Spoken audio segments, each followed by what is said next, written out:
Diseases வந்தால் உங்கள் மவுத்துக்கு மட்டும் ப்ராப்ளம் இல்லைங்க, உங்களோட ஓவரால் ஹெல்த்துக்குமே ப்ராப்ளம் தான்.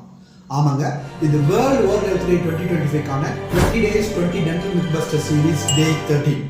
கம் டிசீசஸ் அப்படின்னா இது பிளாக் பில்டப்னால வர ஒரு பாக்டீரியல் இன்ஃபெக்ஷன். இதோட ஃபர்ஸ்ட் ஸ்டேஜா ஜிஞ்சவைட்டிஸ் வரும்.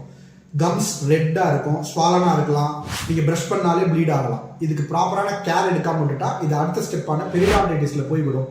பல்லோட சப்போர்ட்டிங் ஸ்ட்ரக்சர் வீக்கன் ஆகலாம், டூத் மொபைல் ஆகலாம், சில நேரம் விழுந்துடலாம். இதெல்லாம் வந்து அப்படி என்ன பெரிய பாதிப்பு வந்துடும்?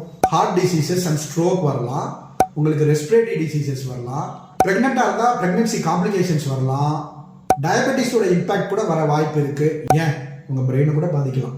இதெல்லாம் வராமல் இருக்கணும்னா நீங்கள் என்னெல்லாம் பண்ணணும்?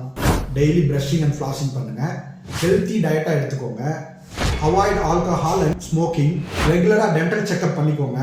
இதெல்லாம் பண்ணால் மட்டும்தாங்க நீங்கள் கம் டிசீஸ் அண்ட் மற்ற அதர் டிசீசஸ் வந்து வராமல் பாதுகாத்துக்கலாம். வர March 20th world oral health டேலேருந்து உங்கள் டென்டல் ஹெல்த்துக்கான ஸ்டெப்ஸ் சின்னதாக எடுக்க ஆரம்பிங்க.